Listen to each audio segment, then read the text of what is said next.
나의 약함이 은혜를 만나야 합니다라는 제목으로 말씀 은혜를 나누고자 합니다. 본문 잘 아는 본문이죠. 자, 이 말씀 속에 오늘도 숨은 은혜를 구합니다. 오늘 본문의 주인공 베드로는 신약 성경에서 매우 특별한 인물이죠. 특별한 인물입니다. 예수님으로부터 공식적인 수제자라는 임명을 받지는 않았지만 많은 사람들에게 그렇게 여겨졌습니다. 그리고 베드로 전후서 두 권의 신약 성경을 남겼죠. 동시에 그는 법정에 서신 예수님을 3번이나 부인했다는 수치스러운 경력으로도 유명한 사람이 베드로입니다.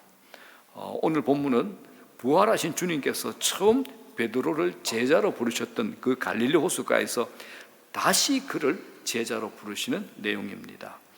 사실 제자들은 부활하신 주님을 부활하신 그날 저녁 다락방에서 먼저 뵀습니다. 요한복음 20장 19절에 다 같이 읽습니다. 시작. 이날 곧 안식 후 첫날 저녁 때에 제자들이 유대인들을 두려워하여 모인 곳에 문들을 닫았더니 예수께서 오사 가운데 서서 이르시되 너희에게 평강이 있을지어다. 안식 후 첫날이 주님께서 부활하신 날이잖아요. 부활하신 그날 저녁에 다락방에서 예수님께서 제자들에게 나타났습니다. 그리고 8일이 지난 이후에도 또 제자들과 예수님을 또 만나게 됩니다. 26절 다 같이 시작. 여드레를 지나서 제자들이 다시 집 안에 있을 때 도마도 함께 있고 문들이 닫혔는데 예수께서 오사 가운데 서서 이르시되 너희에게 평강이 있을지어다 하시고, 모든 제자들이 다 그렇겠지만 특별히 예수님을 3번이나 부인했던 베드로의 마음은 예수님을 다시 만났을 때 그렇게 마음이 안 편했을 겁니다. 그래서 본문이 들려주는 이 얘기를 통해서 하나님께서 우리에게 주시는 교훈을 듣기를 소망합니다. 베드로를 포함한 7명의 제자들이 갈릴리 호수로 돌아와서 오래간만에 이제 예전에 하던 일을 계속하고 있었습니다. 그들이 낚시를 하고도 고기를 잡았죠. 밤새 수고했는데 아무 고기도 잡지 못하고 있을 때 해변에 서 있던 어떤 한 사람이 그물을 배 오른편에 던지라라고 그렇게 얘기를 합니다. 그분의 말씀대로 했더니 그물을 들을 수 없을 만큼 고기를 많이 잡았습니다. 그때 사도 요한은 그 사람이 누구라고요? 부활하신 주님이다. 그것을 직감하고 주님이시다라고 몇 마디 말을 내뱉습니다. 그들은 그렇게 다시 주님을 갈릴리 호숫가에서 만나게 됩니다. 본문이 이 만남을 묘사하기 위해서 문학적 용법들을 사용했는데 그것들은 별로 설명하지 않고 제가 본문으로 바로 들어가겠습니다. 주님께서 해변에 친히 마련해 두신 아침 식사, 그것을 준비하시고 함께 아침 식사를 다 마친 후에 주님이 베드로에게 3번 연속해서 물은 질문이 있죠. 뭐죠? 네가 나를 사랑하느냐? 3번 물어봤습니다. 이건 베드로가 예수님을 3번 거듭 부인한 것과 관련이 있습니다. 여기서 베드로의 심정을 한번 생각해 봅시다. 얼마 전에 산헤드린 법정에 서서 예수님을 3번이나 부인을 했습니다. 오늘 본문도 베드로의 이 실패 사건으로 시작해야지 오늘 본문이 이해가 됩니다. 베드로가 예수님을 부인한 이 사건은 우리가 읽은 요한복음에만 나오는 게 아니라 마태, 마가, 누가, 요한 이 4복음서에 성경을 기록한 저자들이 성령을 통해서 다 기록을 해놨습니다. 아마 하나님의 은혜가 어떤 것인가를 알려주려고 보이려는 것이 바로 성령님의 의도인 것 같습니다. 베드로는 제자들을 대표하는 인물로 성경에 등장을 하죠. 특별히 예수님께서 십자가를 지시기 전에 그 저녁에 제자들이 주를 버릴 것이라고 예수님께서 말씀하시니까 베드로가 뭐라 그럽니까? 모든 사람이 다 주님을 버릴지라도 나는 결코 버리지 않겠습니다라고 큰 소리 빵빵 칩니다. 이 말을 들으신 주님께서 베드로야, 오늘 밤에 닭 울기 전에 네가 3번 나를 부인하게 될 거다라고 말씀하시자 베드로가 또 뭐라 그럽니까? 내가 주와 함께 죽을지언정 주를 부인하지 않겠나이다라고 이렇게까지 큰 소리를 칩니다. 호언장담을 하죠. 예수님께서 붙잡히실 때 베드로가 검을 뽑아줘. 그 대제사장의 귀를 베는 호기까지 부리는 결국 주님의 말씀대로 베드로는 예수님을 3번 부인하게 됩니다. 자, 이제 이런 생각을 해야죠. 왜 굳이 이런 실패까지 필요할까라는 겁니다. 왜 굳이 이런 실패까지, 이 자리까지 필요할까라는 겁니다. 그런데 성경이 오늘 성령을 통해서 우리에게 하고 싶은 메시지가 있습니다. 이런 실패가 너무 중요하고 우리 삶에 일어나야 된다라는 겁니다. 왜냐하면 사람이란 자신의 죄성의 깊이, 약함의 실존을 깨달아 알지 못하면 은혜를 경험할 수 없고 주님을 제대로 사랑하거나 섬길 수 없기 때문이다라는 것이 성경이 우리에게 얘기하고 싶은 겁니다.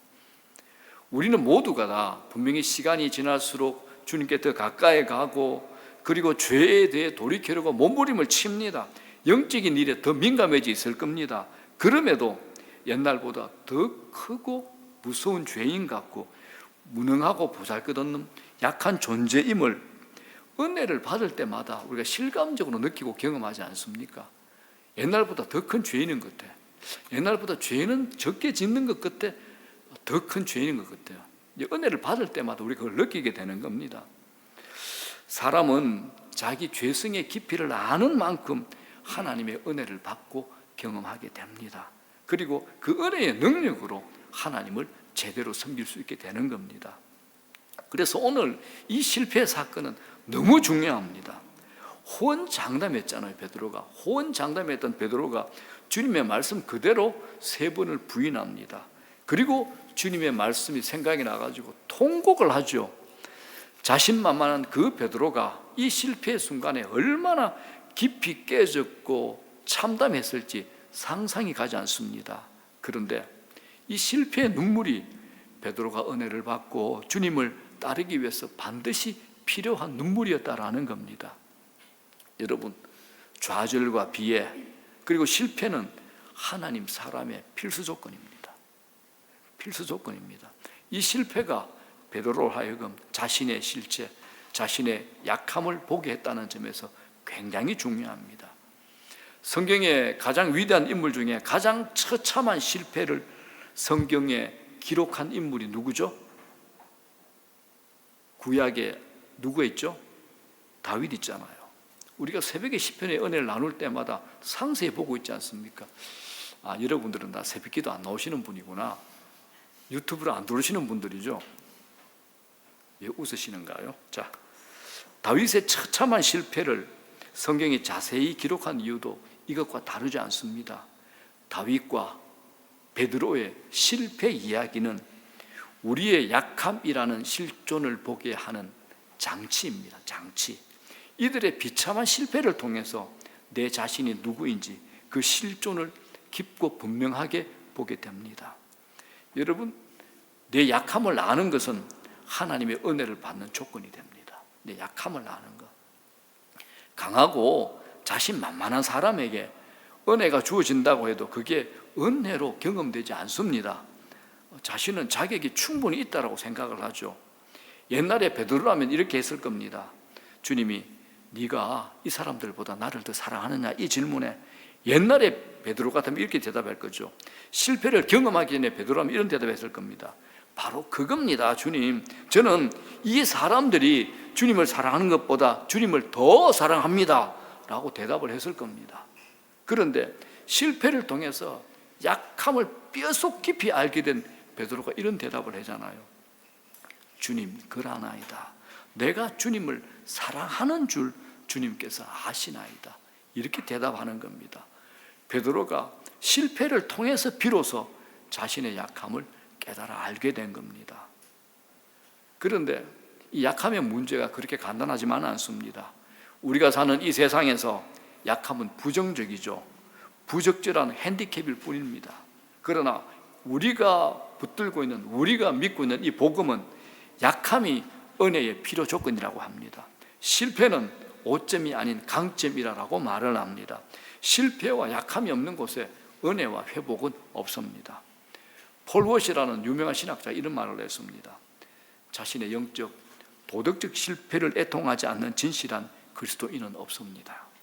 이러한 애통이 회심의 한 증거가 됩니다 라고 합니다.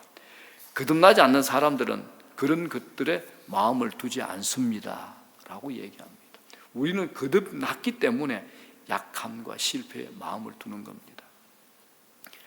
성숙한 성도는 실패와 실수를 하지 않는 사람이 아니라 도리어 은혜 안에서 자기 약함을 드러내는 사람입니다. 사도 바울의 고백이 그러잖아요. 그는 자기 몸의 육체의 질병을 없애달라고 하나님께 몇 번 구했습니까? 3번 간구했죠. 육체의 가시가 무엇이었는지 우리가 정확히 단정 지을 수는 없지만 그의 연약함과 관련된 것은 틀림이 없습니다. 하나님께서 그의 기도를 거절하죠. 그리고는 뭐라 하십니까? 내 은혜가 네게 족하다. 이는 내 능력이 약한 데서 온전하여진다. 능력이 약한데 어떻게 온전하여집니까? 이 세상 말로는 말이 안 되죠. 그런데 복음 안에서는 이게 가능하다라는 겁니다. 그랬더니 바울이 어떻게 반응합니까? 낙심한 것이 아니라 성경은 뭐라 합니까? 도리어 크게 기뻐했다라고 얘기합니다. 도리어 크게 기뻐했다. 자신의 여러 약한 것들에 대해서 자랑하게 되었다라고 말합니다. 약함에 대한 인식이 완전히 바뀐 겁니다. 그 이유는 약함 가운데 바울 자신에게 그리스도의 능력이 머물더라는 사실을 알았기 때문입니다. 더 나아가서 이 약한 것들을 기뻐한다라고 말했습니다. 그리스도의 능력 덕분에 자신이 약할 때 자신이 하나님 안에서 더 강함을 알았기 때문입니다. 이것이 오늘 설교 제목이 암시하는 약함이 은혜를 만나는 순간이 됩니다. 약함이 은혜를 만나는 것을 아는 사람은 자신의 약함을 기뻐할 수 있습니다. 심지어 자랑하는 자리까지 가게 됩니다. 약함은 은혜를 만나는 조건이기 때문에 그렇습니다. 주님을 섬기는 사람에게 자기 약함을 깨닫는 것은 실패를 통해서 자기 약함의 실존을 깨달을 때 그 안에서 내 자랑이 무너지기 때문에 그렇습니다. 하나님 없이도 나는 살 수 있습니다라는 내 자랑이 무너진다라는 겁니다. 이렇게 자기의 의가 깨어지고 무너진 자리에서 그때 하나님께서 우리에게 부어주시는 은혜가 작동하기 시작합니다. 그렇기 때문에 여러분, 우리에게 복음 있는 우리에게 약함은 핸디캡 아닙니다. 은혜를 만나게 되는 최적의 조건이 됩니다. 최적의 조건입니다. 자, 이제 이까지 우리가 이해가 되면 오늘 본문을 살펴볼 준비가 된 겁니다. 주님께서 3번 연거푸 물어보신 것, 베드로가 3번이나 주님을 부인하신 것 기억나시죠? 여기서 이제 우리가 던져야 될 질문이 있습니다. 주님이 왜 특별히 사랑하느냐라고 물었을까요? 아니, 어떤 친구가, 내 제자가, 그죠? 나를 배신하고 아주 처절하게 배신하고 나는 그 친구 너무 사랑하고 내 제자니까 모든 걸 다 바쳤는데 그 제자가 나를 배신하고 악랄하게 배신하고 도망가서 다시 만났잖아요. 그러면 네가 나를 사랑하느냐 이런 물어보겠습니까?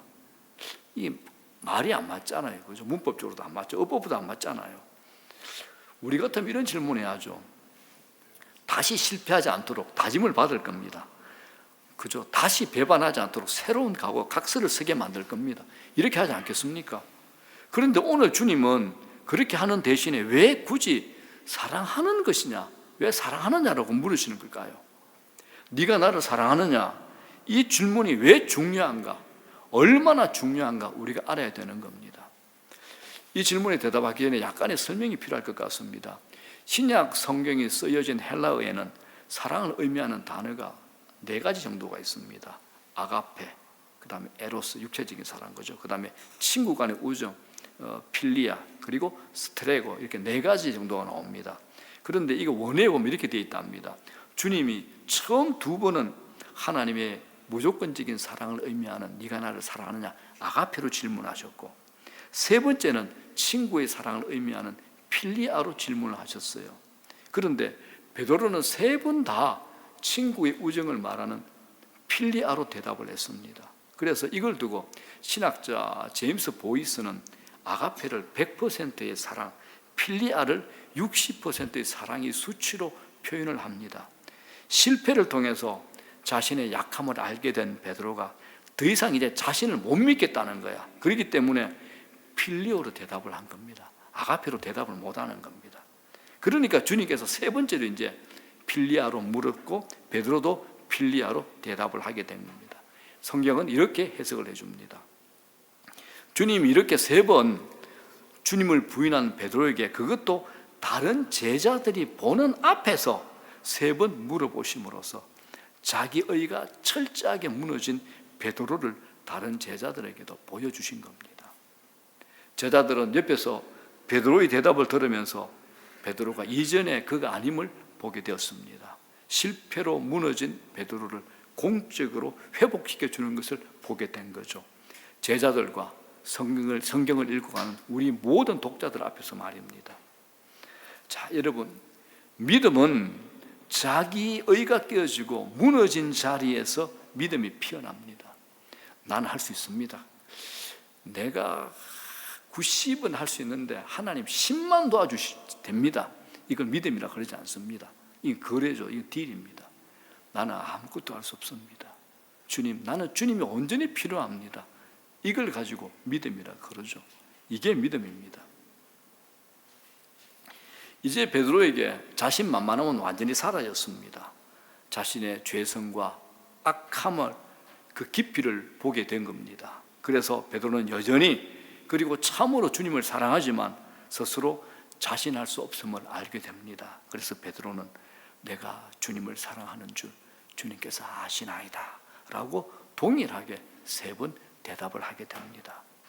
이전 같으면 주님께서 내가 가는 곳에 네가 지금은 따라올 수 없다라고 이제 말씀했다면 주여 내가 지금은 어찌하여 따라갈 수 없습니까? 내가 주님 위해서 목숨을 버리겠습니다 라고 대답을 했겠지만 이제는 주님이 옳습니다.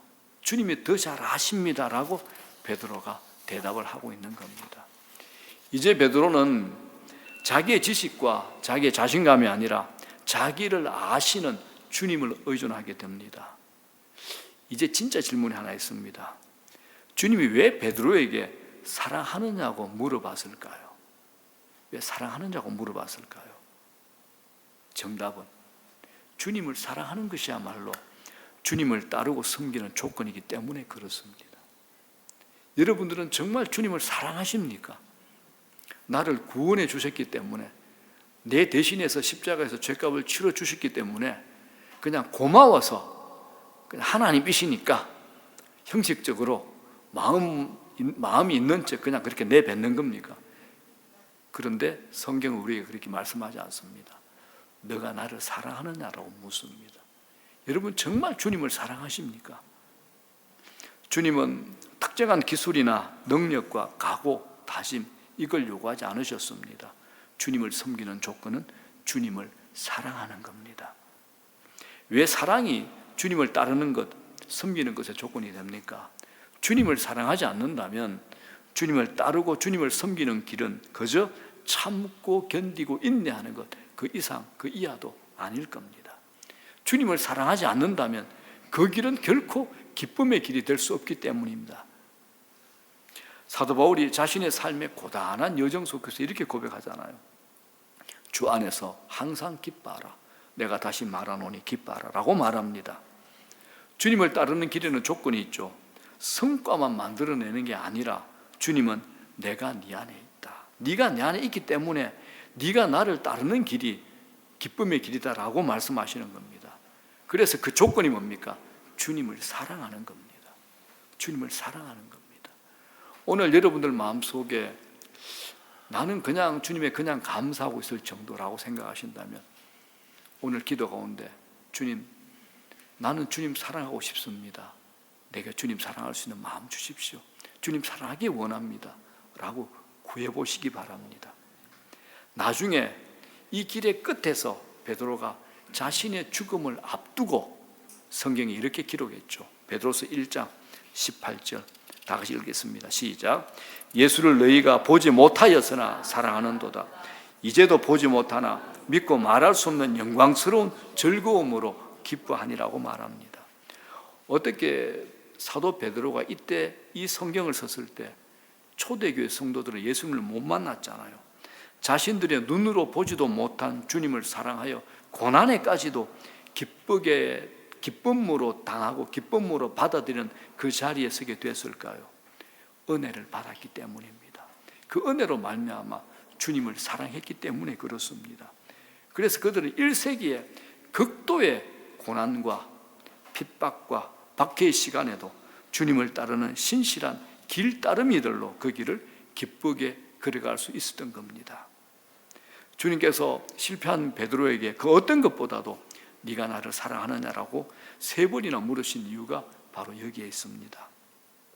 여러분 잊지 마십시오. 우리의 약함이 은혜의 필요 조건입니다.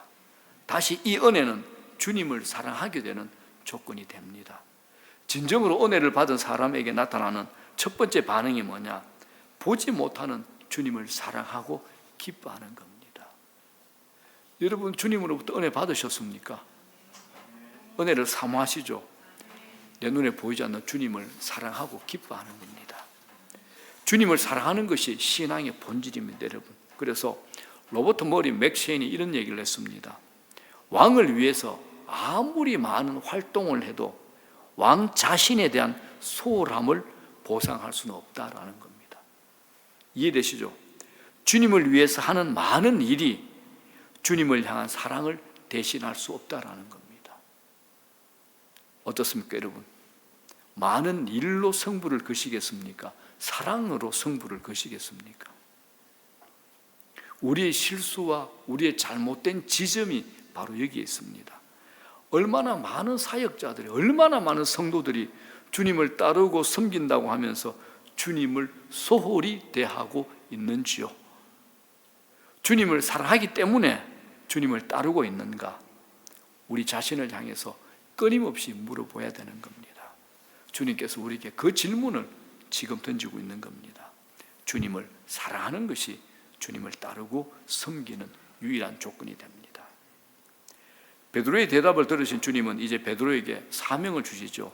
내 어린 양을 먹이라, 내 어린 양을 치라, 내 양을 먹이라. 이건 목양의 사명입니다.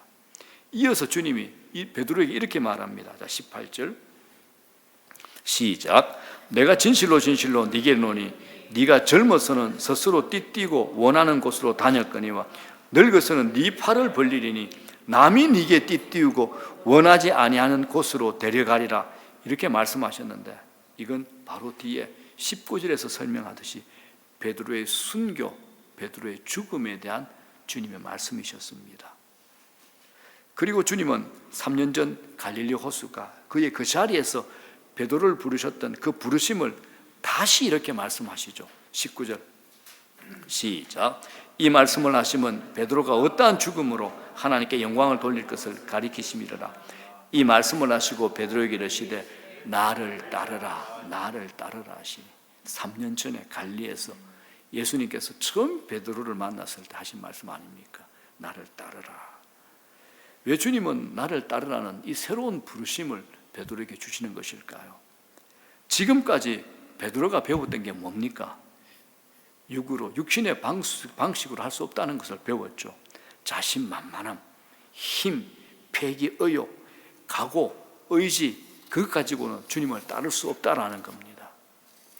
혹시 어떤 분이 아니 목사님 그게 왜 안 됩니까? 라고 물을 수 있습니다. 그렇게라도 주님을 따라가는 것 훌륭한 것 아닙니까? 라고 되물을 수 있죠. 그런데 여러분 우리는 이걸 기억하셔야 됩니다. 베드로가 결정적인 실패를 경험하기 전의 모습으로는 제대로 주님을 못 따랐다는 겁니다. 왜냐하면 그렇게 주님을 따르는 것이 결국 자기 의를 높이거나 자기 연민에 빠지는 두 가지 중 하나로 귀결되기 때문에 그렇습니다. 주님을 따르는 길에는 다른 무엇이 요구됩니다. 그건 사도 바울의 고백에서 볼 수 있습니다. 골로새서 1장 29절 다 같이 시작. 나도 내 속에서 능력으로 역사하시는 이의 역사를 따라 힘을 다하여 수고하느라. 뭡니까? 내 속에서 능력으로 역사하시는 이 누구죠? 예수 그리스도. 그분을 의식하고 있는가라는 겁니다. 사랑하지 않는데 어떻게 의식합니까? 사랑하지 않는데 어떻게 떠올립니까? 사랑하지 않는데 어떻게 동행할 겁니까? 사랑하지 않는데 어떻게 그분의 음성을 들으려고 애를 쓰겠습니까? 사랑한다면 정말 마음을 다 열고 내 인격을 초집중해서 그분의 음성을 들으려고 하지 않겠습니까? 사랑하셔야 됩니다. 여러분, 주님을 따르는 길은 내 실력을 믿고 갈 수 있는 길 아닙니다. 그건 주님을 사랑함으로써 걸어갈 수 있는 길이 됩니다. 우리가 날마다 은혜 받지 않으면 이 사랑의 동력이 식어버리고 맙니다. 그 은혜를 받는 길은 내 자신의 실패 속에서 약함의 실존을 알고 인정하는 겁니다. 주님, 나 약합니다. 나는 약선이 약합니다. 주의 은혜 없이는 안 됩니다. 주님이 내게 베풀어 주시는 은혜 아니면 아닙니다. 약함을 인정하는 겁니다. 하나님의 은혜가 아니면 설 수 없는 존재임을 진실로 알고 고백하는 겁니다. 그래서 강한 자는 설 수 없습니다. 자신이 강하다고 여기는 사람은 설 수 없습니다. 자신의 성취를 증명하고자 하는 사람은 이 길을 따라갈 수 없습니다. 주님이 주시는 사명을 제대로 감당할 수는 없습니다. 그러나 내가 연약하고 작은 존재임을 알기에 주님의 은혜가 날마다 필요해서 주님께 의존하여 살아가는 사람이 주님을 따라 이 길을 기쁨으로 걸어갈 수 있게 됩니다. 자, 이제 말씀 정리합니다. 여러분, 찬송가 중에 흑인 영가 이 찬송가 아시죠? 십자가를 질 수 있나? 이 찬송가 아시죠? 여기서 이제 십자가가 무엇을 의미하는지 안다면 누가 과연 제가 질 수 있습니다, 제가 질 수 있습니다라고 대답할 수 있습니까? 주님, 저는 못합니다. 할 수 없습니다. 그런데 주님은 네 십자가를 지고 나를 따르라고 하시죠. 주님을 따르는 것은 우리 인생 중에서 우리가 선택적으로 받아들일 수 있는 옵션입니까? 아닙니다. 주님을 따르는 길은 십자가 지지 않고는 못 따릅니다. 어떤 옵션도 없어요. 다른 옵션이 없습니다. 이거 한 가지입니다. 유일합니다. 유일한 길입니다. 어떻게 자기 십자가를 지고 따라갈 수 있습니까? 주님을 사랑하지 않으면 갈 수 있는 길이 아니다라는 겁니다.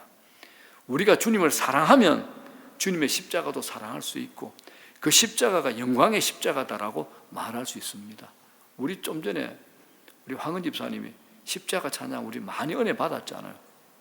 그런데 그거 우리가 주님 사랑하면서 내가 지고 가야 될 겁니다. 주님을 사랑하지 않는 따름은 헛수고입니다. 여기에 이제 황금 사슬이 있습니다. 우리가 약함과 실패를 경험하지 않는다면 결코 은혜를 알고 은혜를 나눌 수가 없습니다.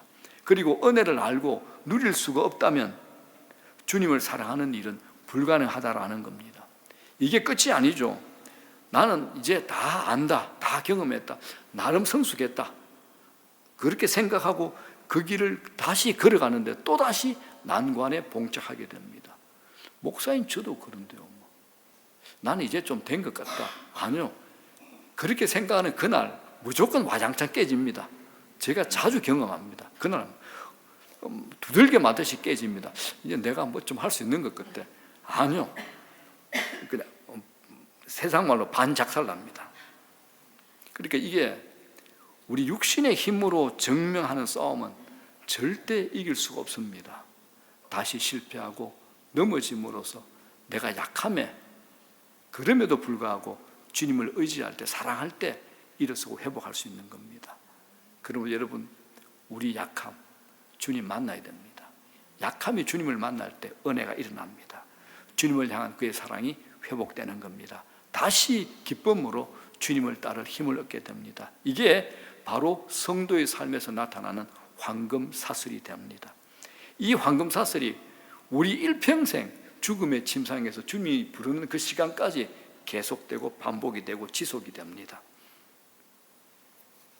자, 여러분, 이제 마지막 질문입니다. 여러분의 삶에서는 여러분의 약함이 은혜를 만나고 있습니까? 은혜를 만날 만한 약함을 가지고 사십니까? 아니면 나는 그냥 그저 강한 사람으로 살아가는 겁니까?